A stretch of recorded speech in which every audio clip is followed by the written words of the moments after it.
Using binomial theorem, indicate which number is larger, 1.1 whole to the power of 10,000 or 1000. ఇచ్చిన ఈ two నెంబర్స్లలో ఏది పెద్దది అని అడుగుతున్నాడు. ఈ టూ నెంబర్స్లలో ఏది పెద్దది? సో ఇప్పుడు ఈ డెసిమల్ నంబర్ నువ్వు బైనామియల్ థీరం అప్లై చేసి బైనామియల్ థీరం ఉపయోగించంటున్నావు.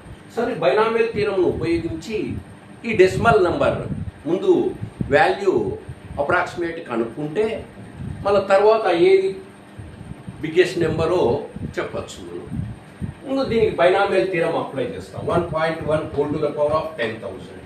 ఇక్కడ మనం బైనామియల్ థీరం అప్లై చేయాలంటే ఇచ్చిన term two terms, sum of two టర్మ్స్గా కానీ డిఫరెన్స్ ఆఫ్ టూ టర్మ్స్గా కానీ రాసుకోగలగాలి.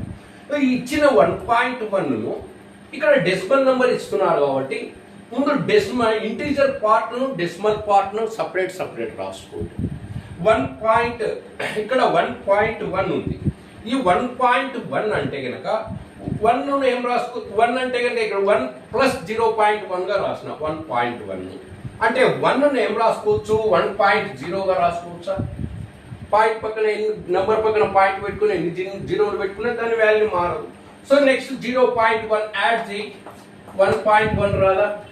అంటే 1.1నే ఈ విధంగా స్ప్లిట్ చేస్తున్నాం. ఇప్పుడు బైనామియల్ థీరం దీనికి అప్లై చేస్తే x plus a whole to the power of n, NC0, ఇది x1, ఇది a, ఇంకా ఇది whole to the power of n అంటే an బదులు 10,000 ఉంది, x బదులు 1 ఉంది, a బదులు 0.1 ఉంది. దీనికి బైనామియల్ థీరం అప్లై చేయండి. స్టేట్మెంట్ NC0, n అంటే 10,000, C0, x to the power of n, x place లో ఏముంది 1 to the power of n అంటే 10,000. Next a to the power of 0 అంటే బైనామియల్ లో ఫస్ట్ టర్మ్ ఎక్స్పాన్షన్ లో ఈ సెకండ్ టర్మ్ పవర్ 0 వస్తుంది. ఇంకా ప్లస్ నెక్స్ట్ నుంచి బైనామియల్ కోఎఫిషియంట్ పెరుగుతుంది 10,000 C1.